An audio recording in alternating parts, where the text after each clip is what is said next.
Muy buenas noches, estimada audiencia del periódico regional independiente Los Andes.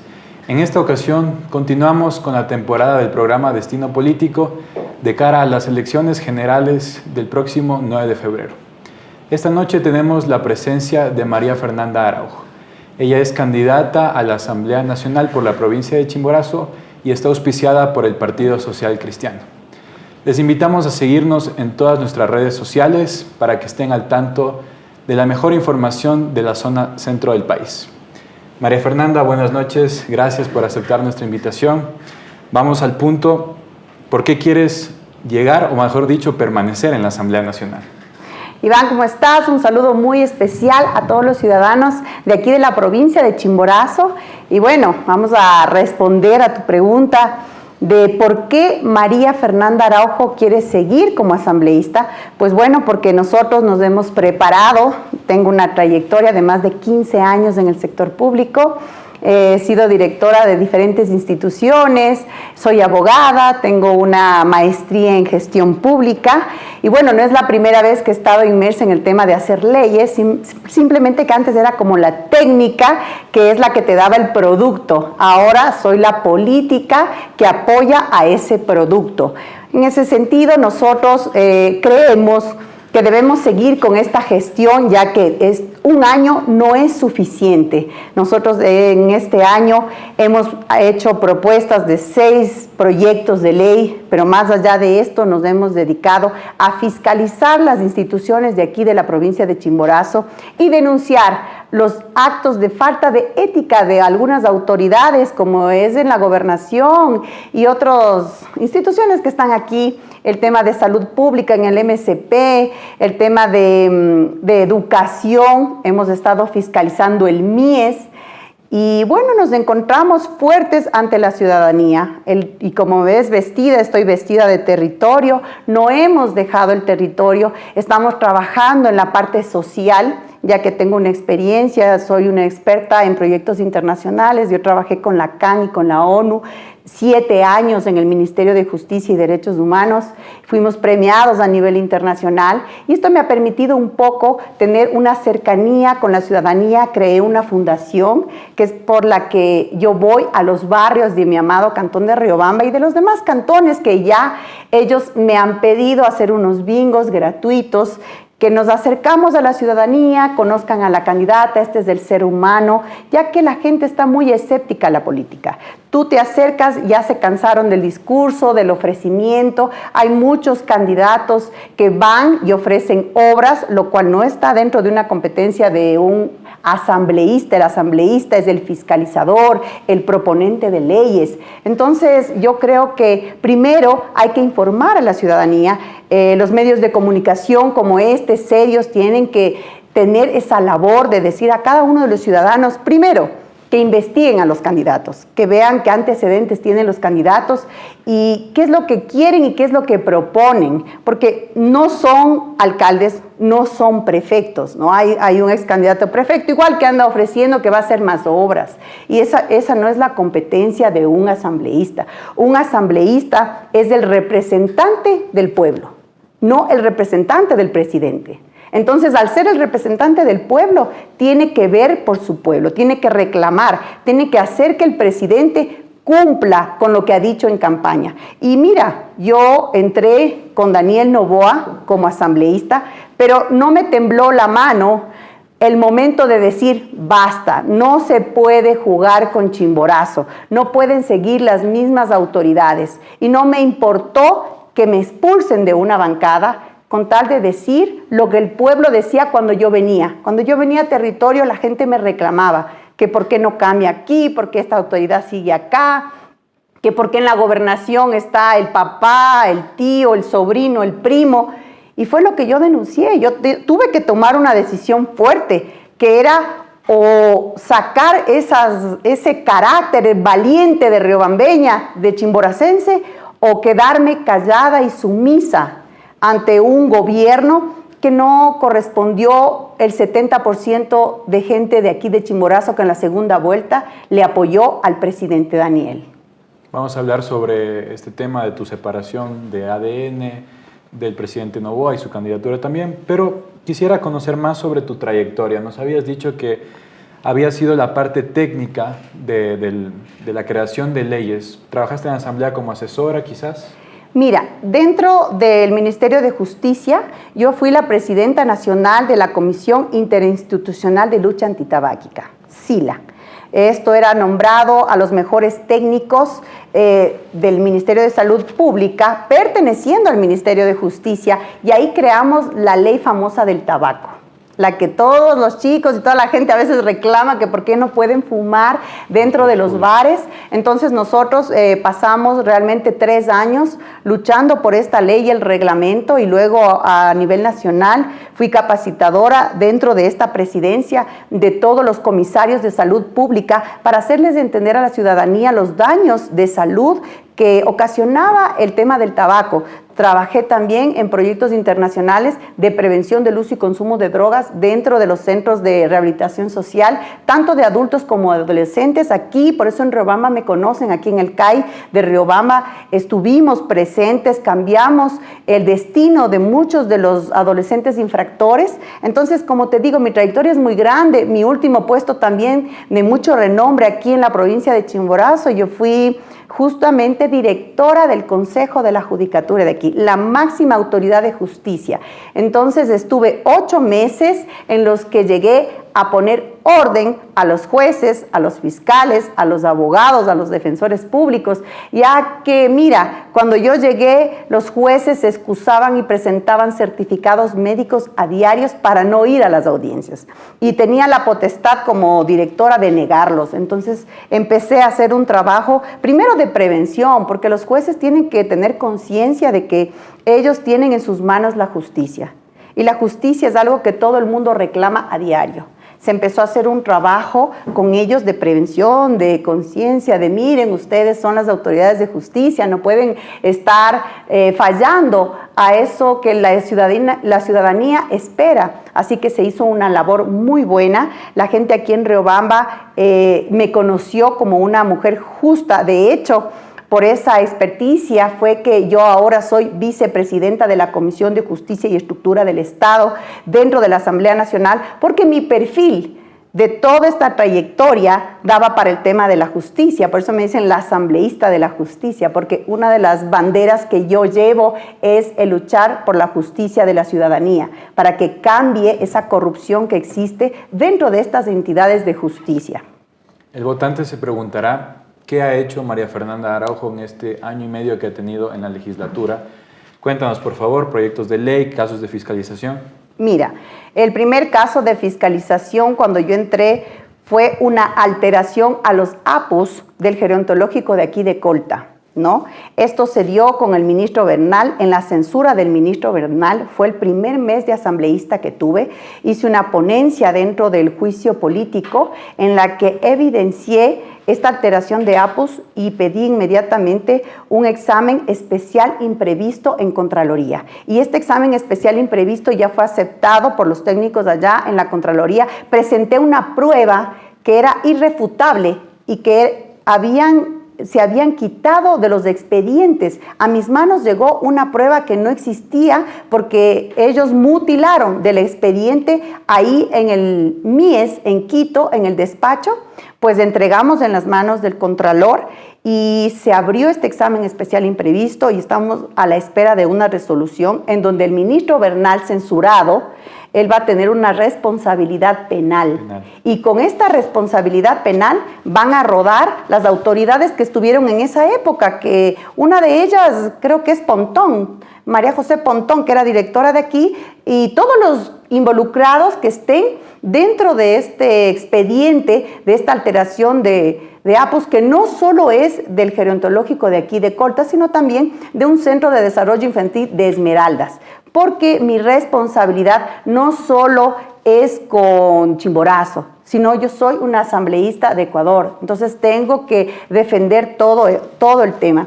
Después de esto, a mí se me acercaron también el gremio aquí de los fondos de cesantía de los profesores de aquí de la Politécnica y de la UNACH. Son más o menos 500 fondos de cesantía que con una ley una resolución de hace unos 4 años. Se les quitó la posibilidad de que ellos sean los administradores de estos fondos de cesantía y se los mandó al BIES. Entonces estuvimos luchando también en la Asamblea Nacional para que mediante política pública se vuelva a dar la administración a estos profesores de aquí que tanto han ahorrado y que son dueños de este dinero. También después de, como tú dices, de mi expulsión de ADN, con este antecedente se me acercó a mí el gremio de transportistas de Pichincha, que es una federación de 50,000 transportistas de todas las ramas. Esto es buses, taxis, camionetas livianas, y me pidieron una ayuda porque existe una ley del transporte que fue aprobada en el 2021-22, esta ley del transporte, pero no existe un reglamento. El problema de que no exista un reglamento ha hecho que muchos de los transportistas en el país no puedan otra vez obtener sus licencias. Entonces, esto ha traído muchos problemas y fueron a buscarme este gremio de transportistas y hice una conexión con el presidente Confre. Justamente ahí tuve yo realmente una muy buena relación con él, porque él empezó a apoyarnos en esta lucha. Ellos habían mandado al gobierno nacional 6 oficios, durante uno cada mes, y nunca tuvieron una contestación. Esto es al principio de la asamblea. Esto es ya como a los 4 meses de la asamblea. Okay. Entonces, ¿qué es lo que hicimos? Yo soy la única asambleísta de 137 que ha llevado más de 5,000 personas, 5,000 transportistas, fuera de la asamblea, justamente reclamando por este reglamento. Pero no solo quedó en esa bulla que hicimos y que está en mis redes sociales, porque tengo pruebas de todo lo que te estoy comentando. Fuimos a la asamblea, nos convocamos con los transportistas, y para mí es un orgullo, porque realmente dice uno a veces no es profeta en su tierra, y sí es verdad. Por esa transparencia que yo demostré, ellos creyeron en mí y fui liderando esta manifestación y estuvimos ahí reclamando hasta que el presidente Confre salió y nos ayudó para llegar a gobierno. Gobierno tuvo que abrir las puertas a este gremio de transportistas y decirles que este reglamento se iba a aprobar, porque dentro de este reglamento había una tránsfuga maniobra que se estaba dando, que un transportista taxista de aquí, que me parece que es Calderón, que es el representante de los taxistas, y me da vergüenza. ¿Por qué? Porque en este reglamento querían obligar que el tema de los taxistas compren estos taxímetros, ¿no? Y que vuelvan a comprar un aparato, pero que se dé a través de CNT. Era un negociado de más o menos $35 millones. Ellos me comentaron eso y me dijeron, no es posible que nosotros vayamos a comprar este tema y dar un mensual de $5 o $10 más o menos aproximadamente, que bien podía manejarse con las aplicaciones que tienen ahora, Uber, Cabify y todo esto. Entonces nosotros fuimos y reclamamos. El gobierno este rato con diálogos con los transportistas y esperemos que en los meses siguientes ya se dé esta aprobación. Entonces hemos seguido. Igualmente, con esto que te digo, me buscó el gremio de las personas con discapacidad. ¿Qué pasa con esta ley de discapacidad? Existía esta ley de discapacidad en la Comisión de Participación Ciudadana, la cual de garantías constitucionales, la cual la presidenta es Paola Cabezas, de la RC5. Por 10 años esta ley no se aprobaba. ¿En qué consistía la ley? La ley en todos los beneficios que tienen las personas con discapacidad con política pública dentro del Estado. Entonces fueron a mí y hablaron conmigo para que les ayude. Entonces aprovechamos ese momento que teníamos, que éramos de ADN. ¿Esto es al inicio entonces? Esto es, no, mira que yo salí de ADN hace 5 meses. Ya. Estuve más o menos unos 5 o 6 meses y hace 5 meses salí. Okay. Entonces, ¿qué es lo que pasó? Nosotros lo que hicimos de ese momento es aprovechar que éramos de gobierno, presenté el proyecto nuevamente, y empezamos a hacer unas mesas técnicas en la asamblea. Las instituciones, como un asambleísta de ADN presentó, no cerraron las puertas. y tuvimos esa bendición de que aprobaron los beneficios que tenían que tener las personas con discapacidad. Y hace más o menos un mes ya fue aprobada esta ley. Y eso es uno de los logros que realmente a mí me da mucha alegría, porque eso debe hacer un asambleísta, apoyar a los gremios. Y así he venido apoyando a todos los gremios que se han acercado donde mí para llegar hasta las últimas consecuencias, porque es mi trabajo, ese es mi trabajo. Y en fiscalización, de igual manera, hemos estado denunciando. Mi salida de ADN fue por denunciar al gobernador, justamente a la secretaria jurídica de la presidencia que ese momento estaba, que muy misteriosamente en diciembre ella le propone al presidente que derogue el código de ética, que en el código de ética decía que tú no podías contratar a tus familiares cuando eras parte de un gobierno. Vamos a entrar a ese caso que yo creo que es de interés de la ciudadanía.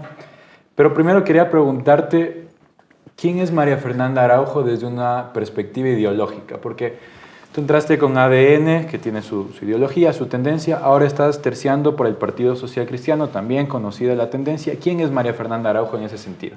Bueno, mira, si hablamos un poco de ideología, ADN no existía. ADN existe hace 2 meses. Entramos con un movimiento llamado PID, que es Pueblo, Inclusión, Democracia, y entramos con este PID, y con Mover, que es un movimiento de derecha. Se supone que la ideología es apoyar a la empresa privada para que regrese y así regrese el empleo para toda la gente, porque es verdad, si nosotros no damos cabida a las empresas internacionales, ¿cómo queremos que vuelva el trabajo a nuestro país? Es así que una vez que yo salí, tenía que escoger una línea que fuera parecida, porque realmente yo creo en la empresa privada. Hace muchos años que vivía yo en Quito, era muy fácil, uno tal vez hablan mal de las terciarizadoras, pero de todas maneras, si hubieran sido realmente bien controladas, era una herramienta que funcionaba, porque tú ibas y no tenía que pedirle yo a un compadre, a un primo, ayúdame a entrar, no. ¿Por qué te digo? Porque yo tuve trabajos. Yo me iba, yo tenía como 23 años, me iba y decía, bueno, yo me llamo María Fernanda Araujo y quiero trabajar. Enseguida, al siguiente día, tenía 3 entrevistas, 4 entrevistas. Yo entré a trabajar en Brightstar, que era una multinacional que traía todos los celulares al país. Empecé a trabajar ahí. Después no me gustó y me fui otra vez a la terciarizadora. Dije, está muy lejos, porque era muy lejos. Y como uno es de Riobamba y de Puebla, ya se te hace duro. Entonces fui y me dieron a trabajar en un laboratorio. Ahí era más cerca de mi casa y después ya me podía mover a Movistar y así. O sea, tenías empresas que tú podías entrar y yo no necesitaba tener un compadre ni pagar un diezmo para obtener un trabajo como lo hacen ahora. Claro que el tema de la terciarización también da para abusos, ¿no? Claro, por eso la terciarización debería ser bien controlada. Si no es bien controlada, porque cobraban... Al final terminabas pagando tú. Ese era el problema de la terciarización. Porque si la terciarización hubiera tenido sus reglas claras, ¿no? Entonces sí hubiera sido una herramienta buena.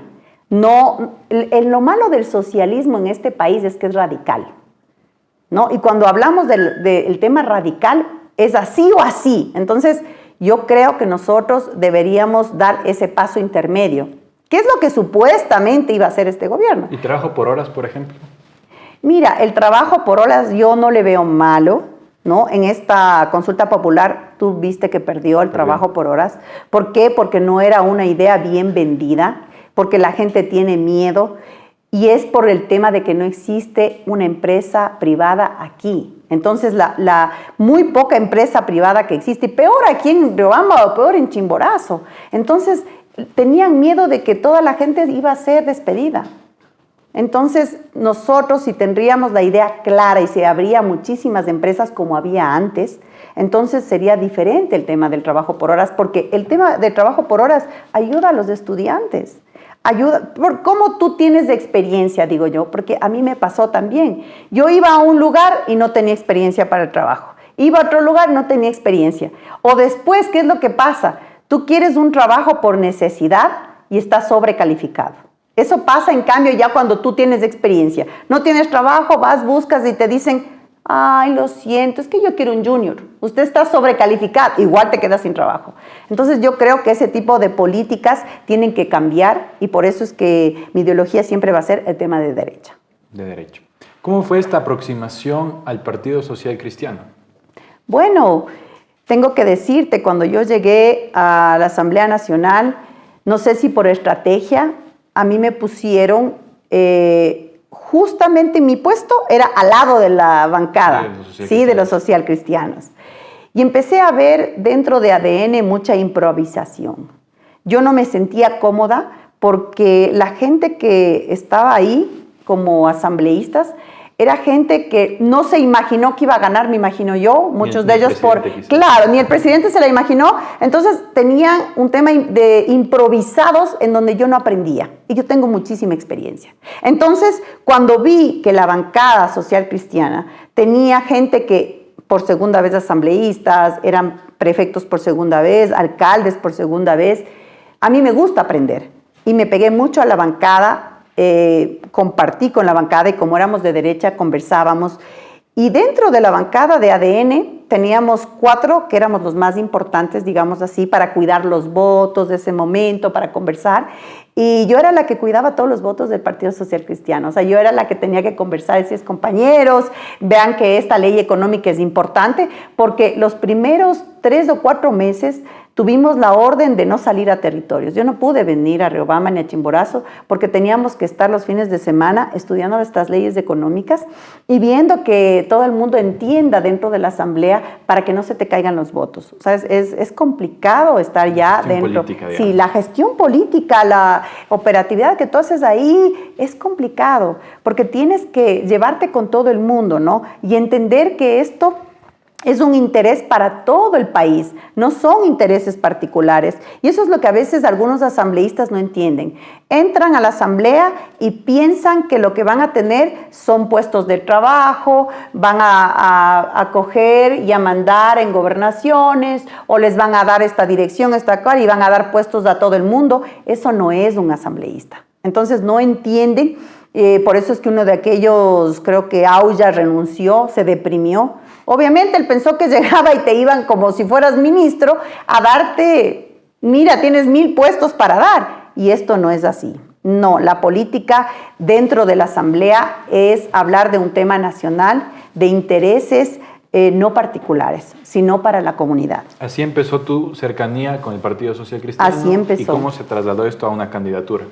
Mira, cuando te digo, sin querer, yo tuve que tomar la decisión de denunciar a esta secretaria jurídica de la presidencia que con mucha tristeza es de Riobamba y me avergüenza realmente, no me representa. El momento que yo vi esto, la denuncié ante todos los medios, se hizo viral a nivel nacional. Yo recibí el respaldo de todas las bancadas, excepto ADN, recibí el respaldo de todos mis amigos asambleístas y incluso de muchos de ADN, sin ser públicamente. Ellos me abrazaban por mi valentía, porque creo que resalté de los 137 al tomar esta decisión dura de ser de gobierno y decir, en mi provincia hay falta de ética y esto para mí es corrupción. Entonces, cuando salgo, al día siguiente yo recibo ya llamadas de algunos partidos políticos, entre ellos el Partido Social Cristiano, donde me abrían las puertas por mi proceder. Siempre tuve un discurso muy centrado, un discurso muy justo, en donde yo defendía hasta cierto punto al gobierno, pero cuando tenía que hacer una crítica, lo hacía. Ese proceder con ética, ese proceder serio, hizo que muchos partidos, el momento que yo me salí, me llamaron y me dijeron que forme parte de ese partido. Yo tuve que analizar y tomé la independencia por un tiempo y después no tenía más que responder al llamado de mi pueblo, porque no puedes vos dar resultados en 12 meses. El sector público o el sector político, llamémoslo así, es lento. Tú no puedes decir en un año, miren todo lo que yo he hecho. es una trayectoria, tú tienes que tomar un tiempo para poder dar resultados. Entonces, como no fue María Fernanda Araujo la que se fue a la asamblea y se olvidó, porque yo he venido trabajando dentro de una fundación, yo creé una fundación que se llama justo María Fernanda Araujo, y en esta fundación hemos venido trabajando temas que primero nos pidieron los jóvenes, que era la reforestación. Hemos venido en barrios trabajando la bailoterapia. ¿Por qué bailoterapia? Porque tuvimos un alcalde que se dedicó, no sé si porque le gustaba el deporte o para ganarse el doble de lo que costaba un parque. Bueno, ahí sí no sé. Pero el tema es que este alcalde puso parques cada 2 cuadras, creo. Entonces, para aprovechar el parque, pusimos la bailoterapia. Y la gente se acercaba a conversar con la asambleísta María Fernanda Araujo los fines de semana y nos contaban qué es lo que pasaba en el barrio, y así yo podía tener de primera mano, porque siempre me ha gustado ser de territorio. No he sido una autoridad, una directora de escritorio. Yo siempre digo que lo mejor que tú puedes hacer es hablar con la gente y de ahí obtener las necesidades y la verdad en todo sentido. Entonces hicimos estas bailoterapias que hasta ahora las llevamos. Y últimamente estamos haciendo unos bingos. Estos bingos son fabulosos porque conoces a la persona, creas esa empatía, jugamos, se ganan premios y realmente traes un poco de felicidad a la gente. Y también tenemos algo que, bueno, por ser mujer y no soy feminista, pero a mí me encanta la cocina. Así que empezamos a hacer algo de cocina con la gente de los mercados que me apoyan también mucho, y empezamos a hacer morochos de Maffer y colada morada de Maffer. ¿Pero esto en el contexto de tu trabajo como asambleísta o en la campaña? Esto en el contexto de territorio de asambleísta. Yo no dejé ya nunca como asambleísta. Como asambleísta. Todo este año en mis redes sociales pueden ver la continuidad desde el día 1 que yo supe que era asambleísta. Sabía que desde ese día 1 yo tenía que vender una marca personal que se llama María Fernanda Araujo. No un número, no un color. Una persona riobambeña, orgullosa de ser riobambeña y que quiere destacar ante el país, no solo ante Chimborazo, porque nosotros hemos tenido autoridades que lo único que han hecho es llegar a sus curules o llegar a ser prefectos o llegar a ser alcaldes y llenarse de dinero. Eso es lo único que han hecho. No han hecho nada más. Y los asambleístas, los 3 más que ahora estamos en la asamblea, ninguno ha denunciado nada, ni se ha parado con ese carácter que yo lo hago, porque mírenme en mis redes sociales y van a ver cómo he denunciado, he recibido un ataque de trolls inmenso de gobierno, de otros, pero también existe la ciudadanía que ve a esta mujer que no le tiene miedo a nada, porque así como alguna vez puede ser que Villavicencio haya tenido razón, no sabemos porque las investigaciones dirán, pero uno tiene que ser fuerte y no debe tener miedo a denunciar. Mi trabajo es fiscalizar y de ahí también tener ese acercamiento, y a través de los proyectos sociales con la Fundación hemos tenido esa capacidad de seguir con esa continuidad, de tener ese acercamiento y ayudar un poco y también compartir un poco, porque dicen, ¿y de dónde salen los fondos de las cosas que tú regalas? Fácil, de mi sueldo. ¿Por qué? Porque yo no tengo deudas. Y pueden revisar, es muy fácil revisar con cuánto entró María Fernanda, con cuánto salió, y yo me gasto mi plata en lo que yo quiera. Entonces, la plata que a mí me dan en la asamblea, yo pongo en mi fundación y traigo para compartir a mi gente. Y eso es lo que la gente ha visto. Ha visto a María Fernanda Araujo sincera, alegre, que comparte, una mujer que quiere lo mejor para Chimborazo. Hablemos del tema de tu separación de ADN. ¿Esto se da en agosto del año pasado, de 2024? Sí, agosto, más o menos 15 por ahí, sí. Y esto se produce a raíz de una denuncia que tú haces hacia Michelle Mancheno, que en ese momento era secretaria jurídica de la presidencia, respecto a unos familiares de ella. Cuéntanos un poco sobre eso. Bueno, venían a mí muchas denuncias, todas las denuncias que me hacen en redes sociales yo hago seguimientos. Entonces venía una denuncia que estaba trabajando el papá de la secretaria jurídica de la presidencia, que era riobambeña, y que estaba el papá, el tío político y el primo. Entonces, yo pedía pruebas porque como abogada que soy, no puedes actuar por un simple chisme. Pedí la información mediante DTS, se llama en el tema de Asamblea Nacional. Pedimos la información y que nos den a nosotros esto de las acciones de personal. Esto a la gobernación de Chimborazo. A la gobernación. Yo pedí a la gobernación de Chimborazo y cuando me contestaron en la gobernación, estaba el papá de la secretaria jurídica de la presidencia, estaba el tío político que luego salió en un medio diciendo que no es tío y la verdad es que vive como 10 años con la tía de ella, pero es una unión libre, que la unión de hecho, ¿saben? Somos abogados, sabemos que una unión de hecho si no tengas un papel, ya es tío político y él negaba ese asunto y el primo que cuando yo denuncié inmediatamente lo sacaron. A él lo sacaron inmediatamente.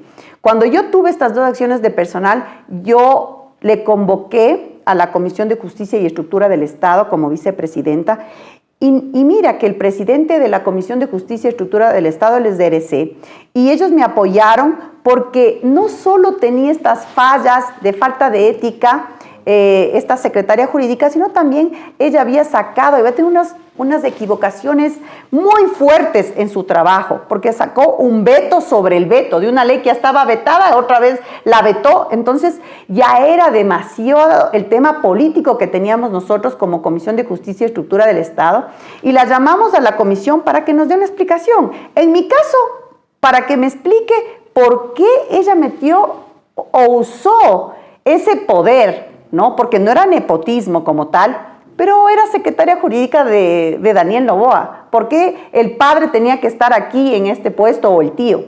Ella no fue a la comisión. Ella mandó 5 minutos antes de la comisión una excusa con una motivación que realmente dio risa a todos los miembros de la comisión y ese momento se llamó a los medios y tuve que denunciar este tema, tuve que denunciar públicamente y cuando lanzan la expulsión, ellos lo que ponen es que me expulsan porque no estoy de acuerdo con las políticas del Estado. Pero nunca me dijeron qué políticas, porque realmente tenían que haber dicho, ¿no? Ella no está de acuerdo con las políticas de falta de ética del gobierno y por eso la saco. Solo ponen, ella no está de acuerdo con las políticas del gobierno. Pero ¿cuáles eran las políticas que a ellos les ofendía tanto y que yo lo que hice es denunciar públicamente? Nunca ella contestó, hasta el día de hoy está metido el papá en la gobernación. Pero el padre, yo recuerdo que él sí dijo, desmintió esto, ¿no? De que su tío político trabajaba en la gobernación. O sea, sí hubo una respuesta por parte de su núcleo. Claro, el tío, como te digo, el tío político, que es de apellido Hernández, ¿sí? Él salió y dijo que había pedido los papeles en el registro civil. Me acuerdo. ¿Ya? Y que era soltero. Era soltero, pero vive 10 años con la tía. Okay, había una unión de hecho que no se especificó. Claro, había una unión de hecho y Riobamba es pequeño. Lo bueno es que Riobamba todos nos conocemos. Es muy fácil saber tus antecedentes, de dónde vienes, quién es tu papá, quién es tu familia. Entonces, muchos de los políticos que ahora se lanzan es para acomodar a su familia. Yo tengo mi familia política, todos tienen empresa privada. Mi padre es jubilado. Mi hermana, ella vive con mis papás en Quito. Entonces, yo no tengo por qué acomodar a nadie. Pero los políticos se meten para acomodar primero a sus familias o para poner los bienes a nombre de sus familias. Entonces, eso, Riobamba, por eso mi bastión es Riobamba. Porque Riobamba, yo viví aquí 30 años y me conocen desde que tengo uso de razón, todo el colegio, toda la universidad y gran parte de mi carrera profesional. Y en este caso, donde tú haces esta denuncia, ¿tuviste algún contacto con Daniel Noboa, con el presidente, para explicarle cómo era este tema? Sí, nosotros teníamos reuniones constantes con el presidente de la República, nos llamaban a Guayaquil o a Quito al Palacio, y en una de esas yo denuncié el tema de la secretaria jurídica de la presidencia, le dije, incluso denuncié también en ese momento, mira, que yo vine denunciando, primero denuncié a Pontón. Pontón era un coordinador en ese momento y él era el jefe político de Riobamba. Lo denunciamos porque ya hubo muchos temas y rumores de venta de puestos de las jefaturas políticas. Y me parece que llegaron hasta las últimas consecuencias hasta que se logró sacarlo. Una vez que salió Pontón es donde cambian el gobernador, entra este nuevo gobernador que es Puyol, que viene de gobierno de Lasso y que también ha tenido muchos cuestionamientos que hasta ahora estoy investigando y necesito pruebas. Y les digo a toda la gente que me escribe que por favor me manden las pruebas porque él fue director del IES. Y en la dirección del IES existen muchos temas que tienen mucho cuestionamiento. Incluso existe una violación a una funcionaria y que parece supuestamente que hay un encubrimiento de Puyol para que esta persona no siga el proceso. Entonces estamos también investigando ese tema y en el tema de la denuncia que hice con Michelle, ya también salió el tío político. Tanto negaron, tanto se dio la bulla, tanto se vio presionado el gobierno que lo sacaron. Él ya no está tampoco y si no fuera tío político, ¿por qué no sigue ahí? Esa es la pregunta. Ahora solo está el papá. Entonces yo creo que al papá es el último favor político, pues no, que tal vez le deben a ella y por eso se mantiene ahí, pero también seguimos en esa lucha, ¿no? Algo más que me olvidaba y que también debe saber la ciudadanía. Fui una de las que impulsó también el tema y sigo impulsando el tema de la empresa eléctrica, del señor Lalama. Este señor Lalama, en plena Plaza Roja, poco más vestido de morado entero, él convocó a toda su gente, hizo salir a la gente para que esté haciendo proselitismo político el día de la inscripción de la candidata de gobierno. Se presentó las pruebas, igual se ha denunciado y seguimos en esta lucha, no solo de mi parte, sino que he visto en redes sociales de muchos sectores.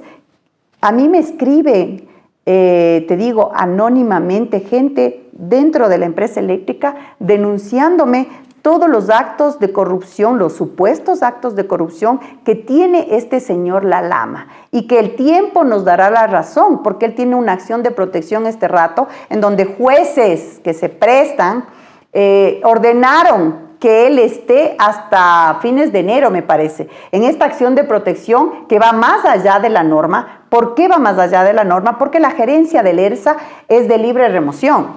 Él no debería estar ahí. Porque si deciden sacarlo, eso es lo que tenía que obedecerse. Y ahora se encuentra ahí, me parece que hasta enero ya está por salir. Y el tiempo nos dará la razón, porque se hará un examen especial de su gestión.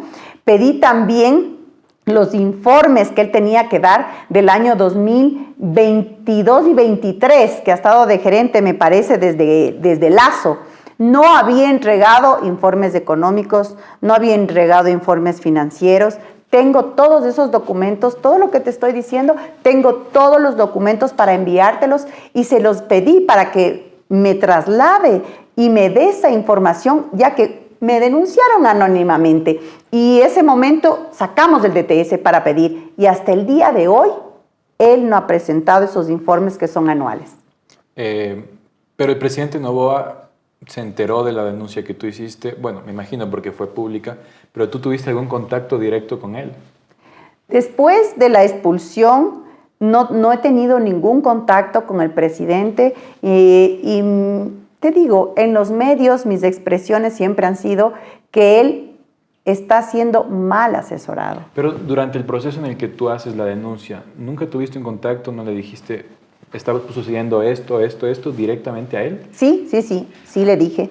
Sí le dije porque mira que yo soy una asambleísta que entró directamente con el presidente Daniel. Yo no tuve ningún intermediario, yo no tuve ningún amigo director de partido ni nada. ¿Lo conocías directamente? Lo conocía, mira, a mí me dieron el número de teléfono de él. Yo sabía que tenía ese trabajo duro que había hecho, esa imagen que había hecho, que había formado en toda mi vida y que había cuidado para poder ser asambleísta. Y yo le mandé un mensaje al presidente una noche y le dije, presidente Daniel, soy María Fernanda Araujo y quiero ser asambleísta de Chimborazo. En ese momento el candidato. Ese momento el candidato. Y él me contestó y yo le dije, mire, este es mi trabajo y le mandé todo, porque ahora hay la facilidad de los medios. Y él me contestó y me dijo, déjame ver. Creo que hizo las averiguaciones. Al día siguiente me llamó su asesora y me dijo, muy bien, tú eres la candidata del presidente Daniel para la Asamblea. En ese momento no era una figura pública, a ver, era asambleísta, En ese momento él era un ex asambleísta que quería ser presidente y que nadie lo conocía. No era conocido. No era conocido. Y empecé a vender esa imagen de él a través de su padre. Porque realmente yo sí era como que alvarista de corazón. Yo me acordaba de Alvarito y yo siempre quise que gane su papá. Y cuando me enteré que él era el hijo, yo tampoco lo conocía muy bien, porque él en la asamblea no tuvo realmente de mucha... Activo. Nunca. Cuando ya estuve ahí me enteré realmente que él casi que no iba. Entonces empezamos a querer vender esa imagen del presidente Daniel y 15 asambleístas fuimos los que entramos con él. Y se suponía que esos 15 asambleístas íbamos a ser su gente de confianza. Sin embargo, su gente de confianza son sus 5 mejores amigos, lo cual es una equivocación y una improvisación. Y es lo que hemos visto, mentira tras mentira, que se va cayendo todos los días y que tenemos un arsenal de medios de comunicación, no todos, porque hay medios éticos como este, que no se dan para mentirle a la ciudadanía y de decirle todo el tiempo que el presidente Daniel es el que este momento está liderando algo o que ha dado resultados. Primero, no se le podía exigir dar resultados. Pero lo que tiene que aprender un político es que tiene que tener palabra. ¿Crees que ha sido un buen presidente? Yo pienso que tuvo la intención, pero que le fue muy mal. Él no es un buen presidente y mientras esté rodeado de sus mejores amigos, él va a ser uno de los presidentes más odiados por Ecuador. A mí me da muchísima pena porque es un hombre muy inteligente. Te digo porque lo conocí. Él es un hombre muy inteligente, pero cuando tú eres experto en agricultura, no puedes operar porque no eres médico. Y eso es lo que está pasando. ¿Crees que peca de pensar que puede saberlo todo? Sí, él piensa que como lo tuvo todo desde pequeño, la política es un trabajo social para empezar. La política es el renacer de un pueblo, ¿no es cierto? Si tú no has sufrido y no sabes lo que es morirte de hambre, no tener un trabajo, no ahorrar para el mes que no tienes que comer, él no va a entender la política. Él piensa que es una empresa y que el país es una empresa y que todos son sus empleados y que todos tienen que hacer lo que él les dice. Y la política no es eso, la política es llegar a acuerdos y también compartir. Él no le gusta compartir con los demás. Él lo único que ha hecho ahora es, tengo mis 5 mejores amigos y aquí estos mejores amigos que también no son públicos, ellos son privados, yo a ellos les voy a meter en todo. Y esa es la equivocación que nos está pasando factura, como el tema de la luz, que la gente un poco se ha ido olvidando, pero que se va a ir dando cuenta que no es que sea su culpa, pero él podía haber tomado decisiones el momento que entró para poder dar mantenimiento a esas turbinas, que no importa que llueva, va a empezar a irse la luz otra vez. Y es un problema porque es un círculo vicioso de que él se victimiza dando y diciendo que la culpa es de la RC5, de esta Revolución Ciudadana, pero que al final ya tienes el problema. Tienes que tomar decisiones y decisiones correctas. Traer una barcaza con un combustible que no existe en Ecuador tampoco era algo lógico. Y jamás él dice me equivoqué. Ellos siguen en su verdad, siguen diciendo que están haciendo las cosas correctas. Sacaron 5 leyes económicas que la Asamblea Nacional la aprobó con mayoría y no ha pasado nada.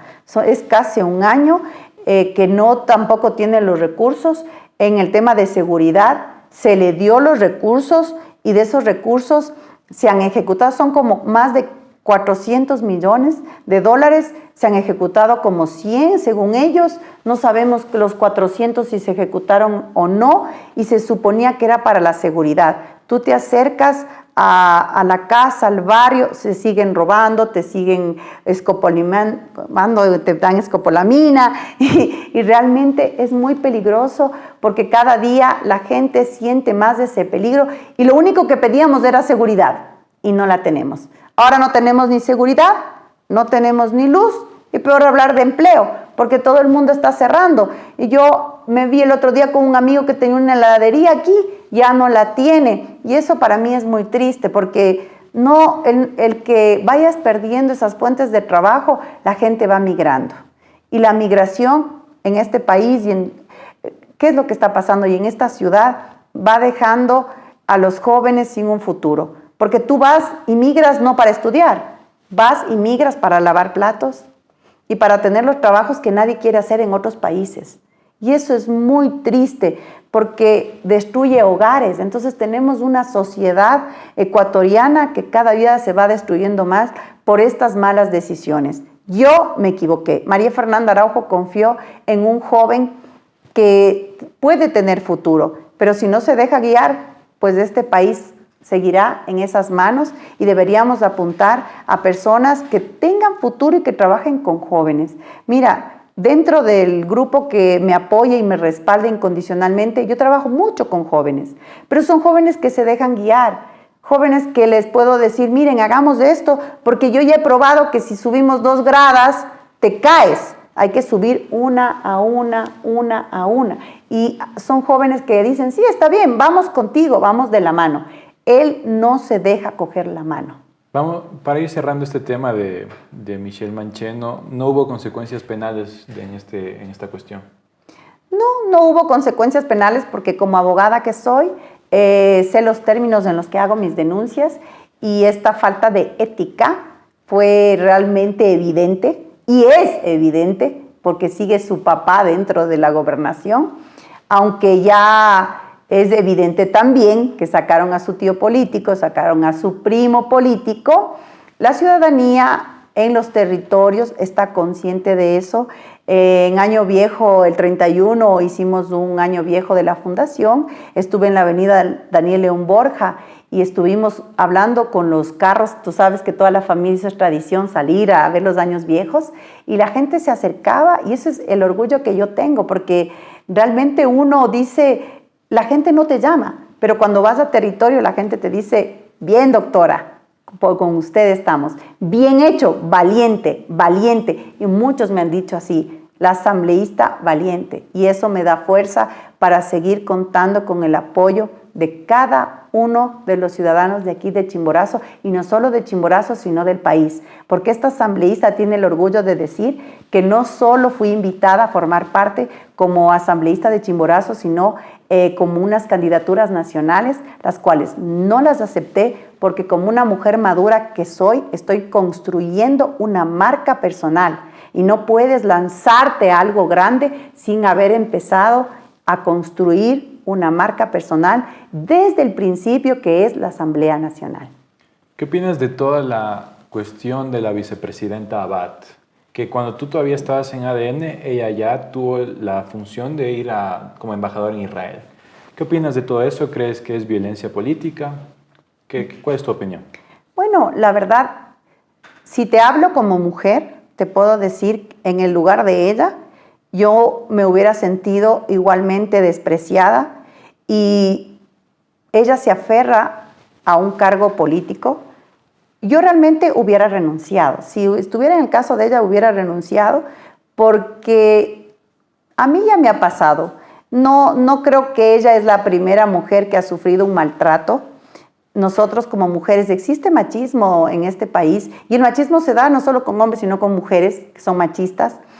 Y lo único que uno tiene que hacer es defender su inteligencia. Ella está aferrándose a un cargo. Yo hubiera renunciado y no hubiera sido víctima de mandarme a ningún otro país para sufrir y este tema del hijo. Y realmente yo pienso que ella debe estar emocionalmente recargada de una manera que no entiendo por qué lo hace, tal vez por un sueldo vitalicio, pero te digo, ni el dinero compensa el daño emocional que ella y su familia deben tener. Pero ¿y por qué se dio esta ruptura? Cuando empezamos en campaña, el primer mes, parece que ellos se llevaban algo bien. No sé cómo llegaron a unirse, pero habían rumores. Después del mes de campaña, tuvimos nosotros una orden de no contestar el teléfono, a ella. ¿Esto fue durante la campaña? Esto fue ya al mes de la campaña. O sea, fue rápido el quiebre. Fue muy rápido el quiebre y después se le trató un poco de hablar al presidente para que no pelee, porque el tema de una fricción, y peor aún, ahora estamos en la época de la mujer, de los derechos, del respeto a la mujer, que no pelee con ella, y al mismo tiempo empezó una pelea con su ex esposa, porque no solo es el tema de... el tema de la hija. De la hija, ahora sé que ha puesto una demanda para incidencia de rebaja de pensión. Esos temas le va desgastando a la figura del presidente, porque él, por más que contrarresta poniendo a mujeres dentro de su gabinete, tú no puedes tapar el sol con un dedo. Y un día de esto las mentiras tienen patas cortas y se van a dar cuenta de que sí, una persona que es mujer, ese es el problema, no está de acuerdo con él, entonces es su enemiga. Si no es su amiga, es su enemiga. No hay la mitad. Porque el punto medio sería, muy bien, eres mi vicepresidenta, no estás de acuerdo con mi política, mejor yo contigo, ya, toma tus funciones, anda a hacer algo, cualquier cosa. Mira, hay tanto trabajo que hacer. Sí, pero no te mando a Turquía. Pero no te mando una guerra, prácticamente a morir. ¿Cuál es el mensaje indirecto que él le dio? Quiero que vayas y mueras. O sea, realmente eso hubiera sentido yo como mujer, te digo. Y después irse en contra de la Constitución. Y ahora estar haciendo una payasada de que le pone a esta de vicepresidenta, a la otra le encarga la presidencia. Y es increíble cómo se ve la falta de respeto a la Constitución. Yo soy abogada constitucionalista, yo tengo una especialidad en constitucional y le veo a él lo que hace con la Constitución, realmente a mí me da vergüenza ajena. Ahí es cuando te digo que siento el tema privado, porque veo que él nunca se leyó la Constitución, la irrespeta totalmente la estructura del Estado. Él sabía que tenía que encargarle ese mes, no sé. Él creo que es consciente del daño que ha hecho y por eso es del miedo que tiene de hacer ese encargo constitucional. Y lo que está haciendo ahora, hoy, por ser presidente de la República, no pasa nada. ¿Crees que es un presidente autoritario? Yo pienso que es un presidente equivocado. Si tú me dices, a mí la palabra es una persona equivocada. ¿Por qué equivocada? Si yo fuera la asesora del presidente, le diría, verá, presidente, en su casa puede hacer lo que le da la gana, porque es su casa. Y en su casa nada le va a pasar factura. Pero en el sector público, mira, yo he trabajado en muchas instituciones del Estado. He sido asesora jurídica de muchos alcaldes. Estuve trabajando con el alcalde Yunda. Yo fui asesora jurídica de la Agencia Metropolitana de Control, que es una de las más grandes de Quito. Y créeme, cuando tú no haces bien las cosas, así tengas el dinero del mundo, torres altas se han caído como Rafael Correa, que no puede regresar al país. Tú dime, ¿tú crees que Daniel Noboa va a ser la excepción? Este momento él tiene el poder, pero el día de mañana, o máximo 8 años, con la bendición no sé de quién, podría estar. Pasan esos 8 años y él va a ser un presidente fugado del país, como todos los que se han ido en helicóptero, y él ya tiene en la puerta de la casa, porque él llegaba acá solo en helicóptero. Entonces, él va a subirse a su helicóptero y no sé cuándo lo vamos a volver a ver, porque las leyes en este país están establecidas y tarde o temprano se cumplen. Si no, dime por qué Glass está preso, si no, dime por qué están huidos los de la RC5, que tuvieron más de 10 años el poder. Parecía que iba a ser eterno. Nada es eterno. Y en la política es un boomerang. Estás arriba y abajo y arriba y abajo. Por eso hay que aprender algo. La humildad desde el primer día. Y cada vez que pase, más humilde. Porque mira, te voy a contar algo que a mí me pasó. Yo, con 15 años de carrera, entré como directora del Consejo de la Judicatura y al mes me abrieron un sumario administrativo. Como directora. Y me sancionaron. Como la vicepresidenta. Imagínate, tal cual. A mí, ¿y sabes por qué fue? Porque yo entré a disciplinar a los jueces y a las personas que estaban ahí. Y yo tenía tanto trabajo y tanta presión porque era también jueza. Tú entras como director administrativo, pero también tienes la función de jueza, de sanción. Y yo, por ser buena persona, mira, no tienes el tiempo. ¿Qué es lo que hice? Fallé. Yo no quise sancionar a un secretario que renunció y yo pedí que le hagan una sanción verbal. Yo no quería hacerle daño. Pero había dicho, yo tenía que haber dicho, ¿saben qué? Mejor sancionémoslo. Por falta de motivación, fui sancionada por el Consejo. Pero esas son las cosas que te pasan porque tú realmente tienes que tener experiencia. Por eso te digo, él ahora piensa que no le va a pasar nada, pero después él será glosado, será llamado penalmente, porque no todo el tiempo van a estar en el TCE los que están. Van a haber otros. Y hay cosas en este país que tienen tiempos. Y él lo que ha hecho constitucionalmente no va a quedar en vano. ¿Cómo te llevas con Henry Kromfle, el candidato presidencial de tu partido? Bueno, lo admiro mucho. Esa es una de las cosas por las cuales yo tomé la decisión de ponerme el color amarillo. Fue porque, en primer lugar, desde que entré en la Asamblea Nacional, vi a un presidente con experiencia. Él no es solo un empresario. Él trabajó con Nebot, cuando él nos comentaba. Él trabajó con Nebot, que ha sido uno de los municipios que hasta el día de hoy no he visto. Tú vas a Guayaquil y ves una municipalidad que cambió el rostro de Guayaquil. Si tú comparas Guayaquil con Quito, te vas a dar cuenta cuáles son los municipios que han hecho mejor gestión en este país. Y te digo, uno de mis sueños para mí, para Chimborazo, sería tener así esa gestión municipal que le dio el amarillo a Guayaquil y que también debería darle a Chimborazo y a todo el país, cambiando a una ciudad como es Guayaquil. Entonces, él cuando comentó el trabajo de cerca con Nebot, me llamó la atención. Y de ahí, cómo llevó la gestión política dentro de una asamblea donde tienes a la RC5, ADN, tienes Construye, y supo él combinar todos esos colores para poder, si él parecía el ministro de gobierno de Daniel, él lo apoyaba en todo. Estas leyes, aprobémosle, démosle esto, y todo educadamente. Nunca él ha tenido un tema de que alguna mujer, alguna asambleísta se queje, ¿no?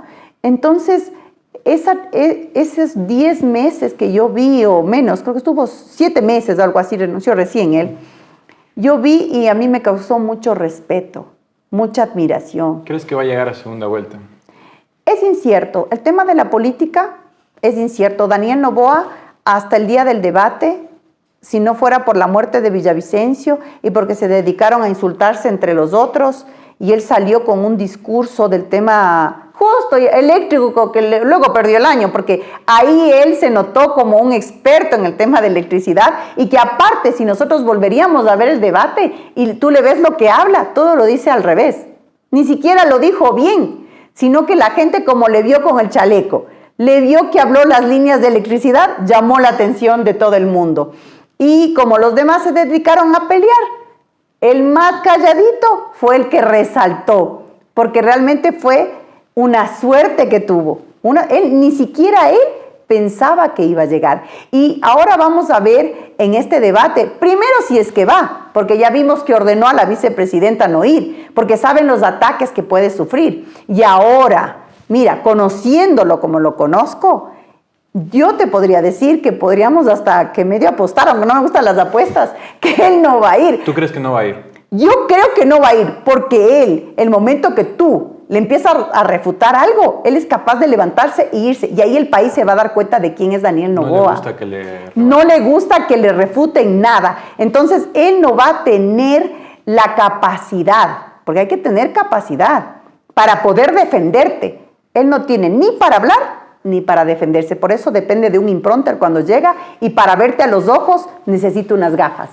María Fernanda, para terminar te voy a plantear sobre la mesa varios temas socioculturales, lo más corto posible tu respuesta. Preguntas cortas, respuestas cortas. El aborto, ¿cómo lo ves? Bueno, no estoy de acuerdo con el aborto. Yo soy una persona católica. Sin embargo, considero que en temas penales, como los de violaciones, sí se debe contemplar mucho y respetar. ¿Solo en la violación? En el tema de violaciones, sí. Y realmente es un tema grave, como también en el tema de cuando un niño, tú ahora ya sabes si van a nacer con problemas, ¿no? Entonces pienso yo en eso, uno debe respetar la decisión de una mujer, porque es el cuerpo de una mujer, entonces de una persona, y uno debe respetar en ese tema. De ahí en lo demás, no estoy de acuerdo con el aborto. ¿Eutanasia? El tema de la eutanasia estoy de acuerdo. ¿En todos los casos? Que deben ser muy estudiados, porque no puedes vos permitir tampoco que las personas tengan decisiones de terminar con su vida. en el tema de enfermedades terminales, cuando ya está sufriendo demasiado una persona, yo sí estoy de acuerdo con la eutanasia. ¿Legalización de la marihuana? En el tema de legalización de la marihuana, te puedo comentar que fui parte de la elaboración de la primera tabla, porque era directora del tema de drogas, por una orden del ministro Serrano y del Rafael Correa en su época, elaboramos la primera tabla de drogas y estudié mucho sobre el tema. Este país no está preparado para que tú puedas legalizar una droga. Tiene que tener un país una política de prevención en donde la persona tenga el conocimiento de los efectos de las sustancias psicotrópicas dentro de tu cuerpo. Porque en Holanda o en los países europeos o en Estados Unidos, donde la gente tiene todo el conocimiento, ¿me entiendes? Tú puedes legalizar por un tema también de enfermedad y puedes tener un carnet en donde la gente va porque ¿de qué sacas tú legalizando? ¿Y dónde compras? ¿Y quién produce? Es lo que decíamos cuando hicimos la tabla. Nosotros como técnicos decíamos, tenga su tabla.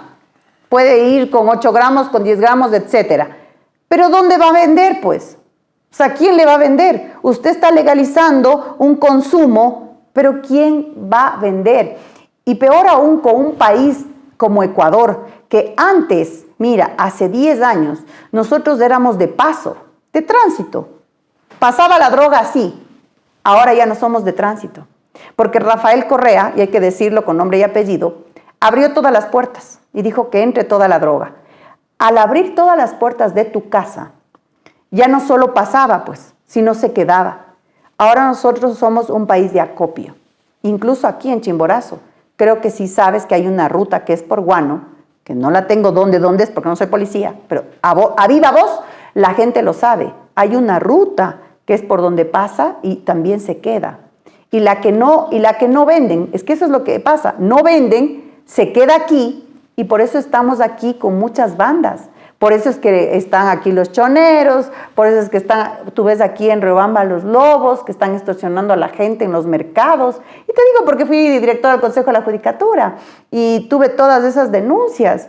Ya Riobamba era un paraíso. Ahora no, ahora ya sufres de extorsiones. Dentro de mercados, de algunos comerciales de aquí, sufres de extorsiones. ¿Y por qué es? Es porque no cerraste las puertas de tu casa. Por eso, para tener un tema de legalización, nosotros primero tenemos que arreglar la casa. Y una vez que arreglemos la casa y la gente cambie su mentalidad y tenga toda la información, podríamos hablar de una legalización. ¿Matrimonio igualitario? Bueno, el matrimonio igualitario, yo te puedo decir que soy católica y que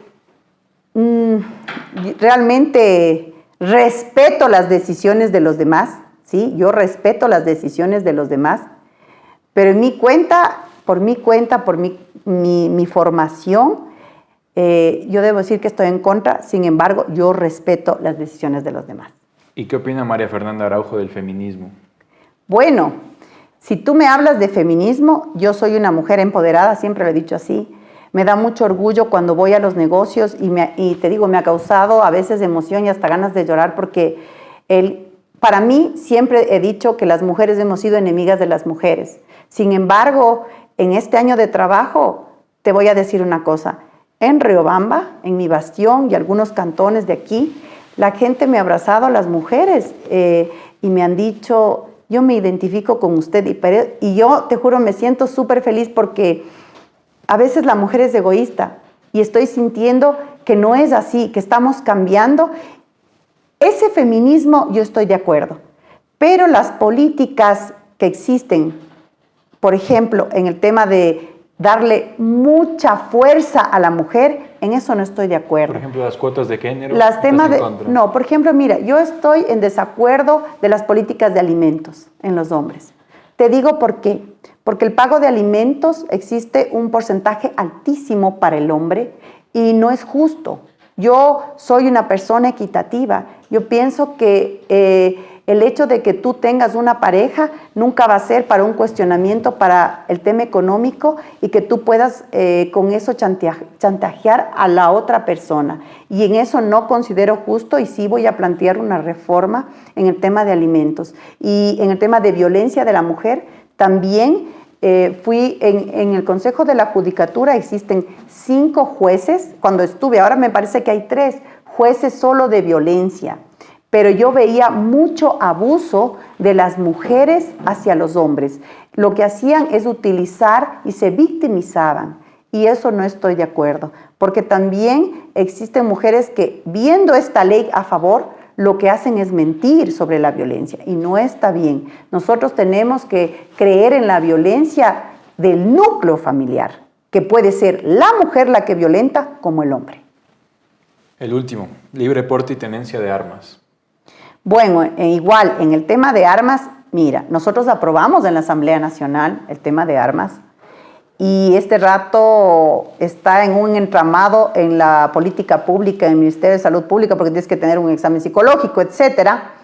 No sé si este país está preparado para el tema de armas y una mujer como María Fernanda Araujo, que ha trabajado prevención, te puede decir que la violencia trae violencia. Y el tema del porte de una arma, ya ahora y de muchos años, no sé si tú has conocido casos en que el papá ha tenido un arma guardada, cogen los niños y se matan entre ellos por jugar. Entonces nosotros tenemos que trabajar, lo que te digo, sobre la prevención. Si nosotros trabajamos sobre la prevención desde pequeños, no vamos a ser víctimas de la violencia que vivimos ahora. Y no estoy de acuerdo con violencia con violencia. La violencia trae violencia. En un momento que tú estás en tu casa, entran a robarte, es verdad que tienes derecho a defenderte, pero si tú coges el arma y disparas primero, puedes matar. Supongamos que doy así y se regresa y le mata a tu hijo. Siempre habrá daños de terceros. Por eso nosotros debemos atacar este rato a la prevención, primero cerrar las puertas de nuestra casa para que no entre la gente que no tiene que entrar en fronteras, matar a las ratas que hay adentro, no quiero decir que maten a los criminales, pero hablo en un sentido de cogerlos a todos estos y controlar esas bandas para que se vayan de este país y tener el Ecuador que teníamos hace 10 años. Un Ecuador que sí tenía, digamos, un poco de bandas delincuenciales, pero no que estaban a la vuelta de tu casa. León Febres Cordero no estaría de acuerdo contigo. Bueno, León Febres Cordero está muerto. No sé si hacemos la ouija para preguntarle, pero la verdad es que... Bueno, social cristiano, ¿no? Claro, es social cristiano y dicen que él tomaba decisiones, sin embargo... Tenía un arma siempre. Claro, porque eran esos hacendados, ¿no? Eran esos hacendados. Sin embargo, mira, la juventud de ahora... Claro, León Febres Cordero es como nuestros abuelitos, de antes, carácter fuerte, carácter de hacendado. Pero si ahora tú les preguntas a todos los jóvenes no quieren violencia. Yo creo que León Febres Cordero, si estaría vivo, también tendría con sus nietos ya otra mentalidad, porque nosotros vamos evolucionando. No tenemos que dar guerras, no. Tenemos que evitar las guerras. Y nuestros antepasados luchaban así. Ahora nosotros luchamos con el amor, que es con lo que es María Fernanda Araujo. Amor. María Fernanda, por favor, un último mensaje para la ciudadanía de despedida.